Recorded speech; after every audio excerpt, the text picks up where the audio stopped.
श्री गणेशाय नमः। श्री जानकी वल्लभो विद्यते। श्री रामचरितमानस प्रथम सोपान बालकांड दोहा संख्या 200 के आगे। एक बार माता ने श्री रामचंद्र जी को स्नान कराया और श्रृंगार करके पालने पर पौड़ा दिया। फिर अपने कुल के इष्ट देव भगवान की पूजा के लिए स्नान किया। पूजा करके नैवेद्य चढ़ाया और स्वयं वहाँ गई जहाँ रसोई बनाई गई थी। फिर माता वहीं पूजा के स्थान में लौट आई और वहाँ आने पर पुत्र को इष्ट देव भगवान के लिए चढ़ाए हुए नैवेद्य का भोजन करते देखा। माता भयभीत होकर पालने में सोया था, यहाँ किसने लाकर बैठा दिया। इस बात से डरकर पुत्र के पास गई तो वहाँ बालक को सोया हुआ देखा। फिर पूजा स्थान में लौटकर देखा कि वही पुत्र वहाँ भोजन कर रहा है। उनके हृदय में कंप होने लगा और मन को धीरज नहीं होता। वह सोचने लगी कि यहाँ और वहाँ मैंने दो बालक देखे, यह मेरी बुद्धि का भ्रम है या और कोई विशेष कारण है। प्रभु श्री रामचंद्र जी ने माता को घबराई हुई देखकर मधुर मुस्कान से हंस दिया। फिर उन्होंने माता को अपना अखंड अद्भुत रूप दिखलाया, जिसके एक एक रोम में करोड़ों ब्रह्मांड लगे हुए हैं।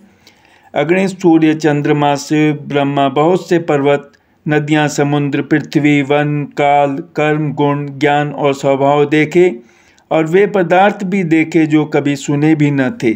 सब प्रकार से बलवती माया को देखा कि वह भगवान के सामने अत्यंत भयभीत हाथ जोड़े खड़ी हैं। जीव को देखा जिसे वह माया नचाती है और फिर भक्ति को देखा जो उस जीव को माया से छुड़ा देती है।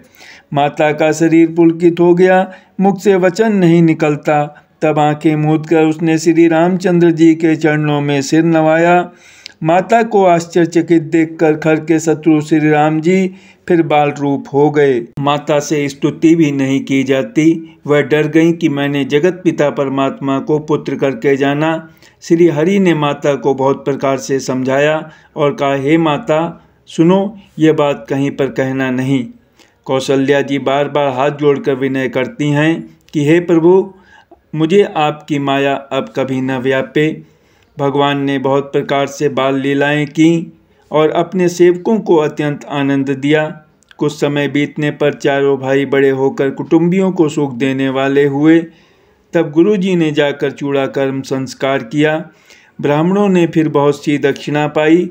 चारों सुंदर राजकुमार बड़े ही मनोहर अपार चरित करते फिरते हैं, जो मन, वचन और कर्म से अगोचर हैं। वही प्रभु दशरथ जी के आंगन में विचर रहे हैं।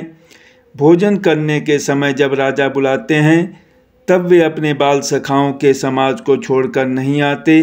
कौशल्या जी जब बुलाने जाती हैं तब प्रभु ठुमक ठुमक भाग चलते हैं, जिनका वे नेति इतना ही नहीं कहकर निरूपण करते हैं। और शिव जी ने जिनका अंत नहीं पाया, माता उन्हें हठपूर्वक पकड़ने के लिए दौड़ती हैं। वे शरीर में धूल लपेटे हुए आए और राजा ने हंसकर उन्हें गोद में बैठा लिया। भोजन करते हैं पर चित्त चंचल है। अवसर पाकर मुंह में दही भात लपटाए किलकारी मारते हुए इधर उधर भाग चले। श्री रामचंद्र जी की बहुत ही सरल, भोली और सुंदर मन भावनी बाल लीलाओं का सरस्वती, शेष जी, शिव जी और वेदों ने गान किया है। जिनका मन इन लीलाओं में अनुरक्त नहीं हुआ, विधाता ने उन मनुष्यों को वंचित कर दिया, नितांत भाग्यहीन बनाया। ज्यों ही सब भाई कुमारावस्था के हुए, त्यों ही गुरु, पिता और माता ने उनका यज्ञोपवीत संस्कार कर दिया। श्री रघुनाथ जी भाइयों सहित गुरु के घर में विद्या पढ़ने गए और थोड़े ही समय में उनको सब विद्याएं आ गईं। चारों वेद जिनके स्वाभाविक श्वास हैं, वे भगवान पढ़े, यह बड़ा कौतुक अचरज है। चारों भाई विद्या, विनय, गुण और शील में बड़े निपुण हैं और सब राजाओं की लीलाओं के ही खेल खेलते हैं। हाथों में बाण और धनुष बहुत ही शोभा देते हैं। रूप देखते ही चराचर जड़ चेतन मोहित हो जाते हैं। वे सब भाई जिन गलियों में खेलते हुए निकलते हैं, उन गलियों के सभी स्त्री पुरुष उनको देखकर स्नेह से स्थिर हो जाते हैं अथवा ठिठक कर रह जाते हैं। कौशलपुर के रहने वाले स्त्री पुरुष, बूढ़े और बालक सभी को कृपालु श्री रामचंद्र जी प्राणों से भी बढ़कर प्रिय लगते हैं। श्री रामचंद्र जी भाइयों और इष्ट मित्रों को बुलाकर साथ ले लेते हैं और नित्य वन में जाकर शिकार खेलते हैं।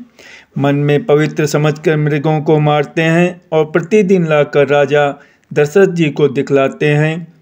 जो मृग श्री राम जी के बाण से मारे जाते थे वे शरीर छोड़कर देवलोक को चले जाते थे।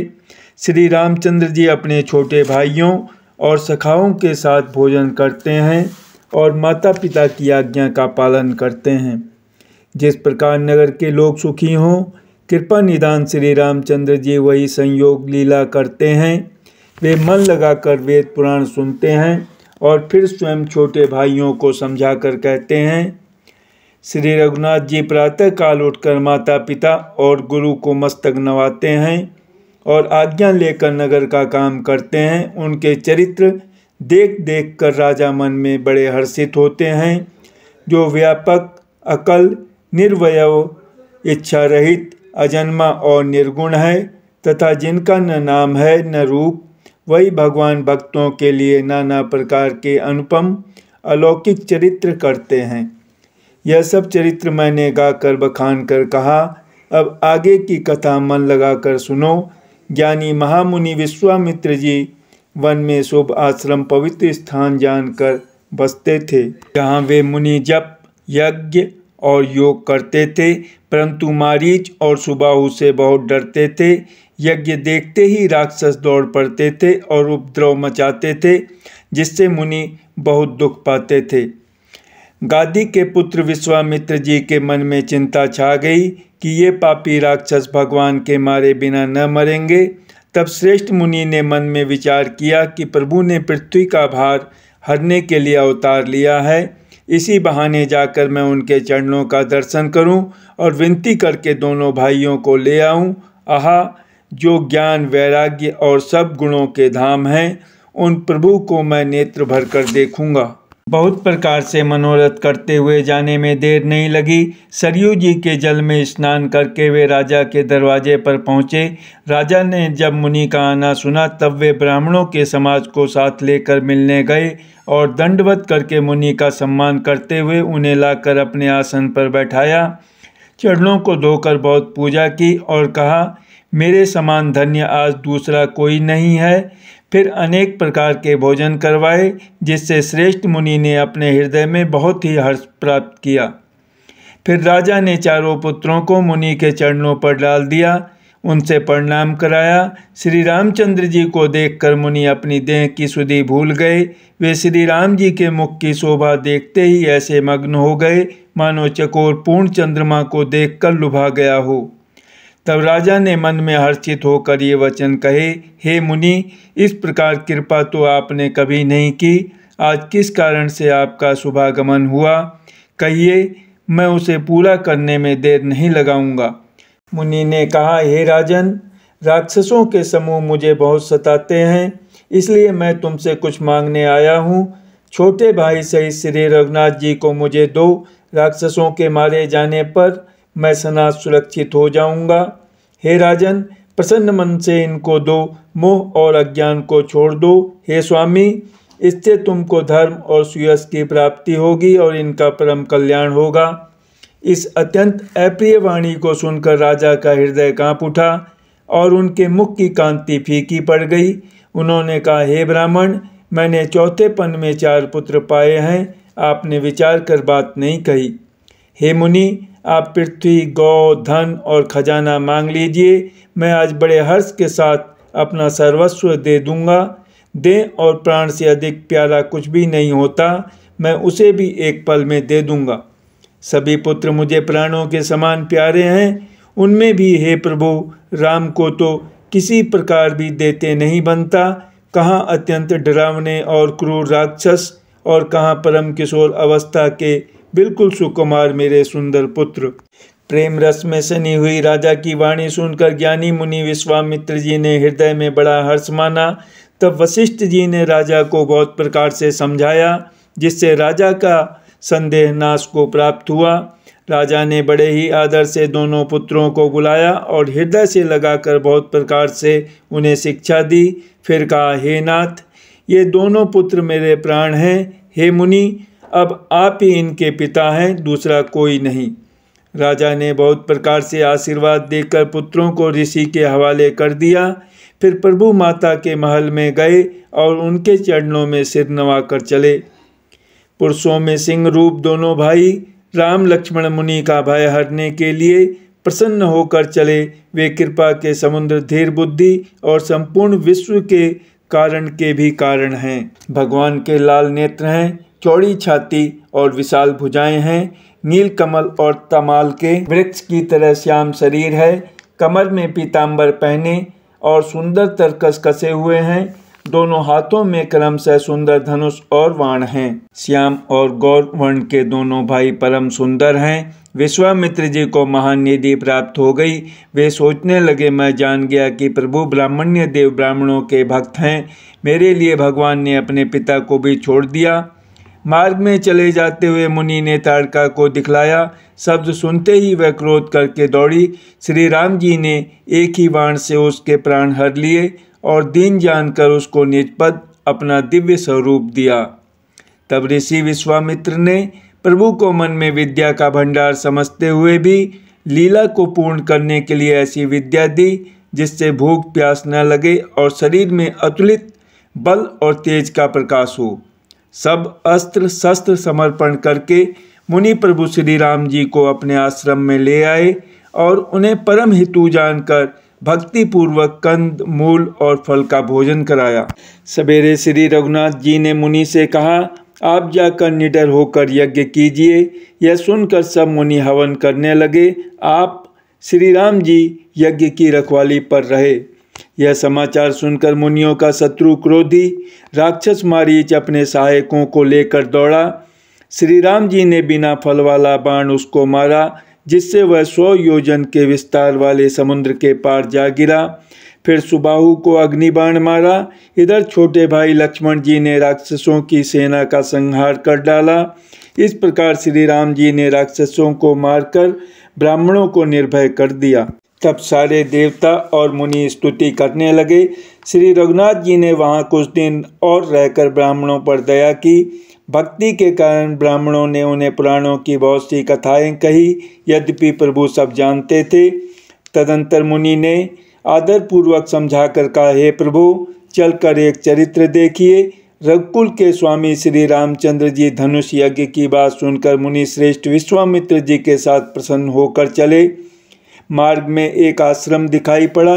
वहाँ पशु पक्षी कोई भी जीव जंतु नहीं था। पत्थर की एक शिला को देखकर प्रभु ने पूछा। तब मुनि ने विस्तार पूर्वक सब कथा कही। गौतम मुनि की स्त्री अहल्या साप बस पत्थर की देह धारण किए बड़े धीरज से आपके चरण कमलों की धूलि चाहती है। हे रघुवीर, इस पर कृपा कीजिए। श्री राम जी के पवित्र और शोक को नाश करने वाले चरणों का स्पर्श पाते ही सचमुच वह तपोमूर्ति अहल्या प्रकट हो गई। भक्तों को सुख देने वाले श्री रघुनाथ जी को देखकर वह हाथ जोड़कर सामने खड़ी रह गई। अत्यंत प्रेम के कारण वह अधीर हो गई।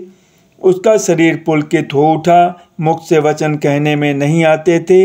वह अत्यंत बड़भाग्नि अहल्या प्रभु के चरणों से लिपट गई और उसके दोनों नेत्रों से जल, प्रेम और आनंद के आंसुओं की धारा बहने लगी। फिर उसने मन में धीरज धरकर प्रभु को पहचाना और श्री रघुनाथ जी की कृपा से भक्ति प्राप्त की। तब अत्यंत निर्मल वाणी से उसने इस प्रकार स्तुति प्रारंभ की। हे ज्ञान से जानने योग्य श्री रघुनाथ जी, आपकी जय हो। मैं सहज ही अपवित्र स्त्री हूँ और हे प्रभु, आप जगत को पवित्र करने वाले, भक्तों को सुख देने वाले और रावण के शत्रु हैं। हे कमल नयन, हे संसार जन्म मृत्यु के भय से छुड़ाने वाले, मैं आपकी शरण आई हूँ। मेरी रक्षा कीजिए, रक्षा कीजिए। मुनि ने जो मुझे शाप दिया सो बहुत ही अच्छा किया।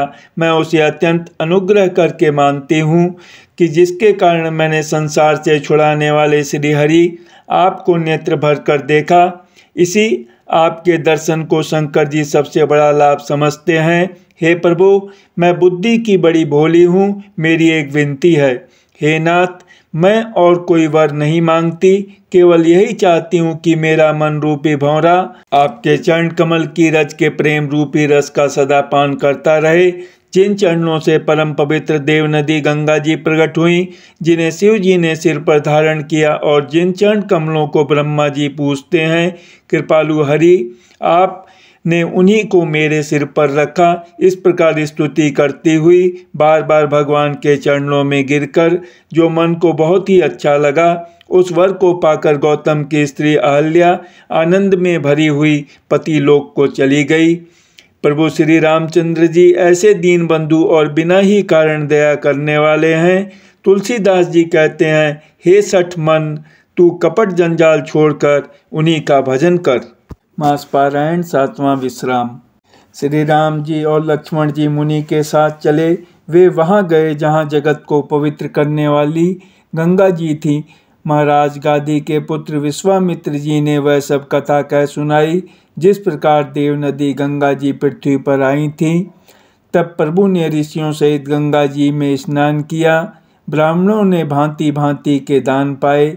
फिर मुनि वृंद के साथ वे प्रसन्न होकर चले और शीघ्र ही जनकपुर के निकट पहुंच गए।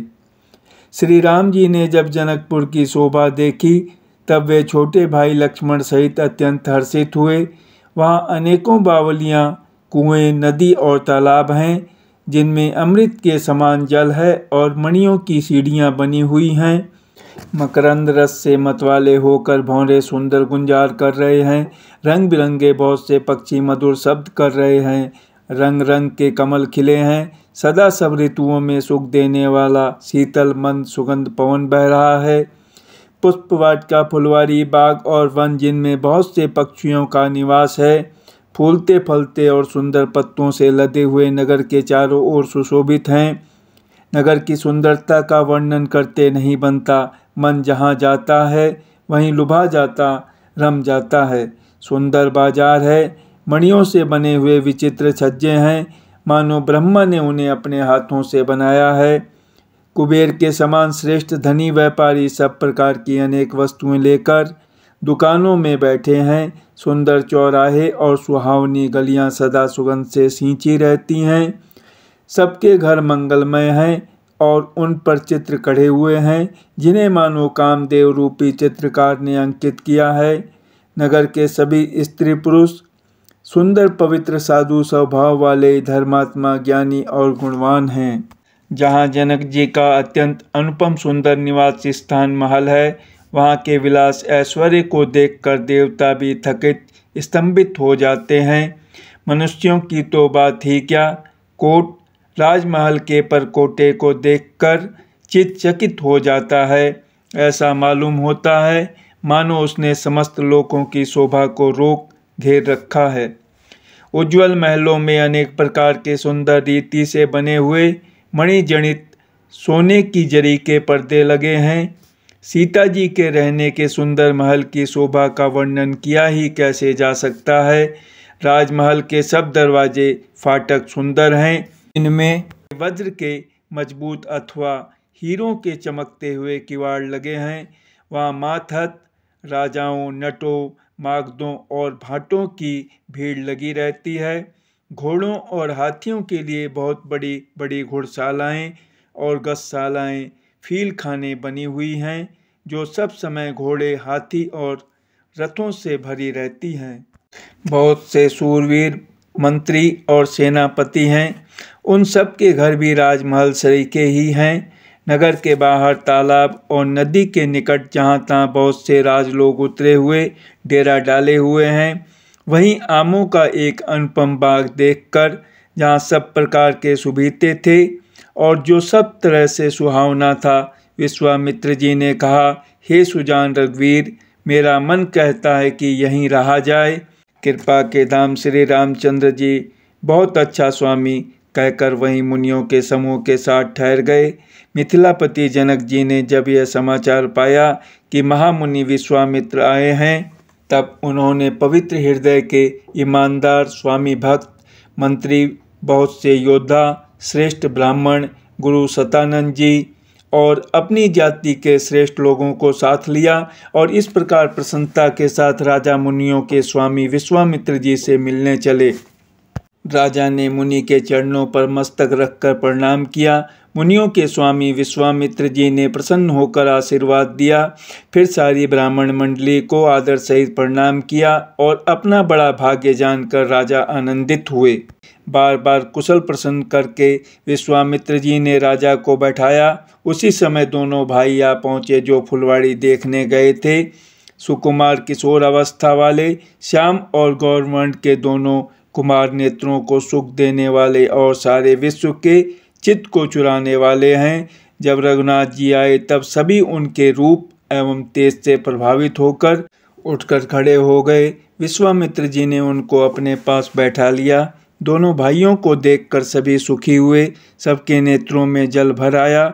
आनंद और प्रेम के आंसू उमड़ पड़े और शरीर रोमांचित हो उठे।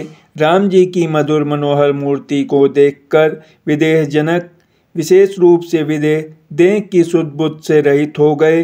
मन को प्रेम में मग्न जान राजा जनक ने विवेक का आश्रय लेकर धीरज धारण किया और मुनि के चरणों में सिर नवाकर गदगद प्रेम भरी गंभीर वाणी से कहा, हे नाथ, कहिए ये दोनों सुंदर बालक मुनि कुल के आभूषण हैं या किसी राजवंश के पालक, अथवा जिसका वेदों ने नेति कहकर गान किया है, कहीं वह ब्रह्म तो युगल रूप धरकर नहीं आया है। मेरा मन जो स्वभाव से ही वैराग्य रूप बना हुआ है, इन्हें देखकर इस तरह मुग्ध हो रहा है जैसे चंद्रमा को देखकर चकोर। हे प्रभु, इसलिए मैं आपसे सत्य निश्चल भाव से पूछता हूँ, हे नाथ बताइए, छिपाव न कीजिए। इनको देखते ही अत्यंत प्रेम के वश होकर मेरे मन ने जबरदस्ती ब्रह्म सुख को त्याग दिया है। मुनि ने हंसकर कहा, हे राजन, आपने ठीक यथार्थी कहा। आपका वचन मिथ्या नहीं हो सकता। जगत में जहाँ तक जितने भी प्राणी हैं, ये सभी को प्रिय हैं। मुनि की रहस्य भरी वाणी सुनकर श्री राम जी मन ही मन मुस्कुराते हैं, हंसकर मानो संकेत करते हैं कि रहस्य खोलिए नहीं। तब मुनि ने कहा, ये रघुकुल मणि महाराज दशरथ के पुत्र हैं। मेरे हित के लिए राजा ने इन्हें मेरे साथ भेजा है। ये राम और लक्ष्मण दोनों श्रेष्ठ भाई, रूप, शील और बल के धाम हैं। सारा जगत इस बात का साक्षी है कि इन्होंने युद्ध में असुरों को जीतकर मेरे यज्ञ की रक्षा की है। राजा ने कहा, हे मुनि, आपके चरणों के दर्शन कर मैं अपना पुण्य प्रभाव कह नहीं सकता। ये सुंदर श्याम और गौरवर्ण के दोनों भाई आनंद को भी आनंद देने वाले हैं। इनकी आपस की प्रीति बड़ी पवित्र और सुहावनी है।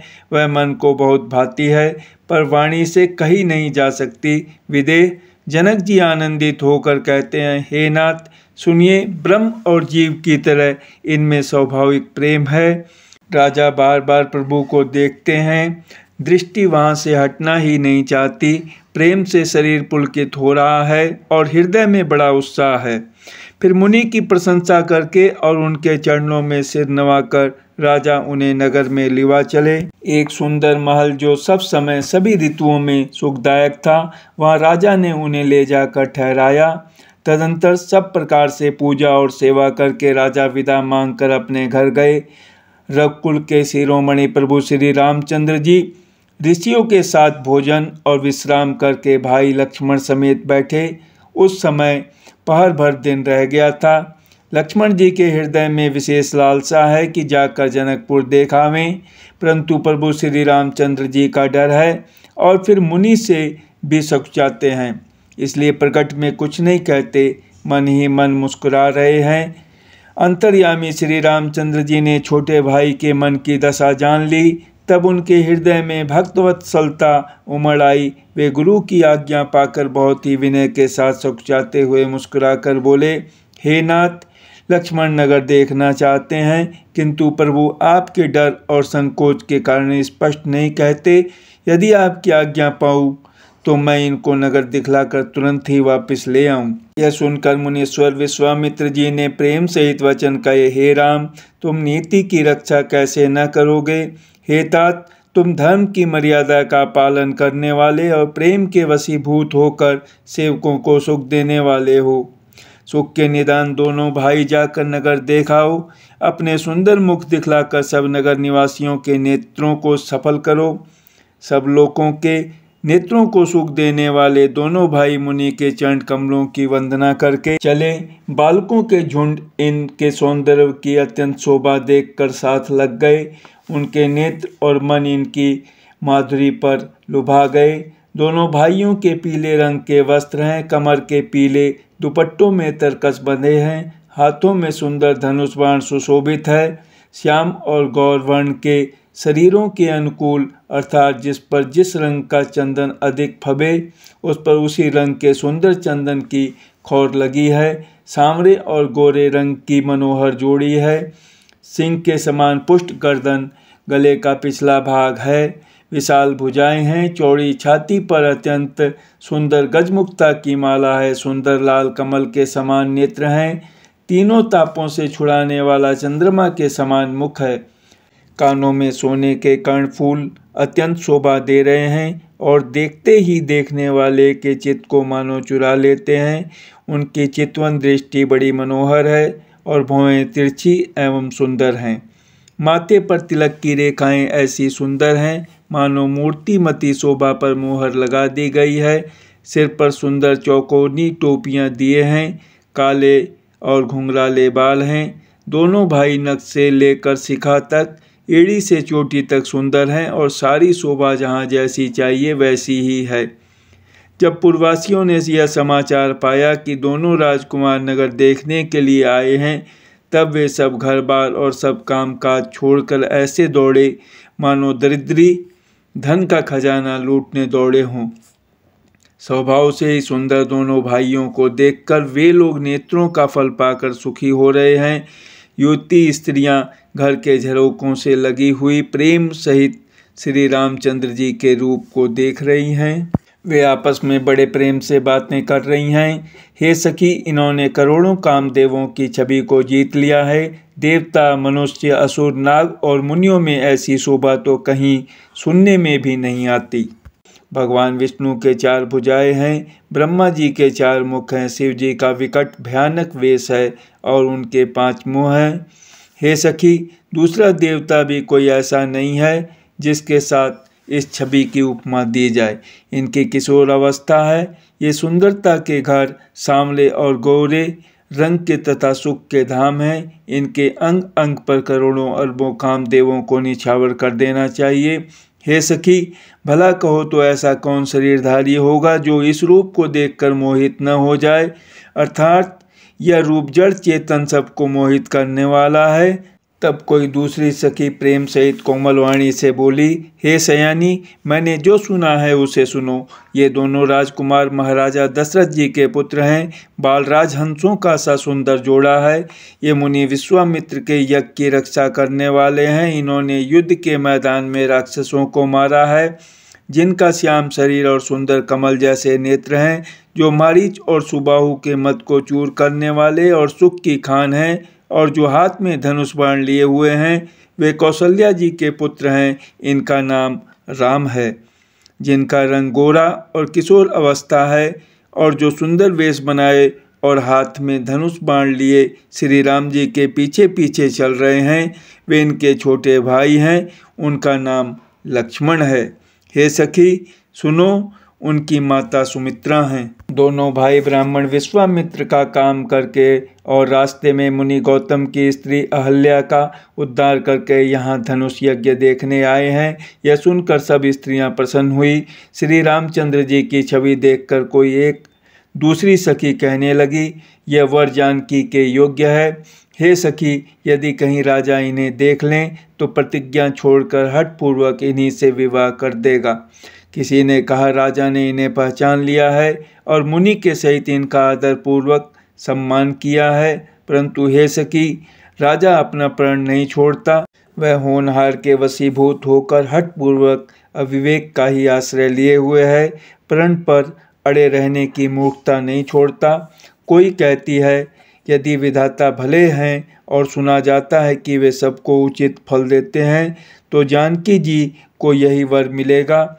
हे सखी, इसमें संदेह नहीं है। जो दैव योग से ऐसा संयोग बन जाए तो हम सब लोग कृतार्थ हो जाएं। हे सखी, मेरे तो इसी से इतनी अधिक आतुरता हो रही है कि इसी नाते कभी ये यहाँ आवेंगे, नहीं तो विवाह न हुआ तो। हे सखी सुनो, हमको इनके दर्शन दुर्लभ हैं। यह संयोग तभी हो सकता है जब हमारे पूर्व जन्मों के बहुत पुण्य हों। दूसरी ने कहा, हे सखी तुमने बहुत अच्छा कहा, इस विवाह से सभी का परम हित है। किसी ने कहा, शंकर जी का धनुष कठोर है और ये सांवले राजकुमार कोमल शरीर के बालक हैं। हे सयानी, सब असमंजस ही है। यह सुनकर दूसरी सखी कोमल वाणी से कहने लगी, हे सखी, इनके संबंध में कोई कोई ऐसा कहते हैं कि ये देखने में तो छोटे हैं पर इनका प्रभाव बहुत बड़ा है। जिनके चरण कमलों की धूलि का स्पर्श पाकर अहल्या तर गई, जिसने बड़ा भारी पाप किया था, वे क्या शिव जी का धनुष बिना तोड़े रहेंगे? इस विश्वास को भूल कर भी नहीं छोड़ना चाहिए। जिस ब्रह्मा ने सीता को संवार कर बड़ी चतुराई से रचा है, उसी ने विचार कर सांवला वर भी रच रखा है। उसके ये वचन सुनकर सब हर्षित हुई और कोमल वाणी से कहने लगीं, ऐसा ही हो। सुंदर मुख और सुंदर नेत्रों वाली स्त्रियां समूह की समूह हृदय में हर्षित होकर फूल बरसा रही हैं। जहाँ जहाँ दोनों भाई जाते हैं वहाँ वहाँ परम आनंद छा जाता है। दोनों भाई नगर के पूरब ओर गए, जहाँ धनुष यज्ञ के लिए रंगभूमि बनाई गई थी। बहुत लंबा चौड़ा सुंदर ढाला हुआ पक्का आंगन था, जिस पर सुंदर और निर्मल वेदी सजाई गई थी। चारों ओर सोने के बड़े बड़े मंच बने थे, जिन पर राजा लोग बैठेंगे। उनके पीछे समीप ही चारों ओर दूसरे मचानों का मंडलाकार घेरा सुशोभित था। वह कुछ ऊंचा था और सब प्रकार से सुंदर था। जहाँ जाकर नगर के लोग बैठेंगे, उन्हीं के पास विशाल एवं सुंदर सफ़ेद मकान अनेक रंगों के बनाए गए हैं, जहाँ अपने अपने कुल के अनुसार सब स्त्रियाँ यथा योग्य जिसको जहाँ बैठना उचित है बैठकर देखेंगी। नगर के बालक कोमल वचन कह कहकर आदरपूर्वक प्रभु श्री रामचंद्र जी को यज्ञशाला की रचना दिखला रहे हैं। सब बालक इसी बहाने प्रेम के वश होकर श्री राम जी के मनोहर अंगों को छूकर शरीर से पुलकित हो रहे हैं और दोनों भाइयों को देख देख कर उनके हृदय में अत्यंत हर्ष हो रहा है। श्री रामचंद्र जी ने सब बालकों को प्रेम के वश जानकर यज्ञ भूमि के स्थानों की प्रेम पूर्वक प्रशंसा की। इससे बालकों का उत्साह, आनंद और प्रेम और भी बढ़ गया, जिससे वे सब अपनी अपनी रुचि के अनुसार उन्हें बुला लेते हैं और प्रत्येक के बुलाने पर दोनों भाई प्रेम सहित उनके पास चले जाते हैं। कोमल, मधुर और मनोहर वचन कहकर श्री राम जी अपने छोटे भाई लक्ष्मण को यज्ञ भूमि की रचना दिखलाते हैं, जिनकी आज्ञा पाकर माया लवनिमेष पलक गिरने के चौथाई समय में ब्रह्मांडों के समूह रच डालती है। वहीं दीनों पर दया करने वाले श्री राम जी भक्ति के कारण धनुष यज्ञशाला को चकित होकर आश्चर्य के साथ देख रहे हैं। इस प्रकार सब कौतुक विचित्र रचना देखकर वे गुरु के पास चले।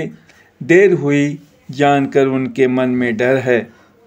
जिनके भय से डर को भी डर लगता है, वही प्रभु भजन का प्रभाव, जिसके कारण ऐसे महान प्रभु भी भय का नाट्य करते हैं, दिखला रहे हैं। उन्होंने कोमल, मधुर और सुंदर बातें कहकर बालकों को जबरदस्ती विदा किया।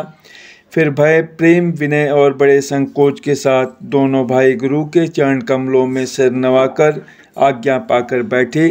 जय श्री राम।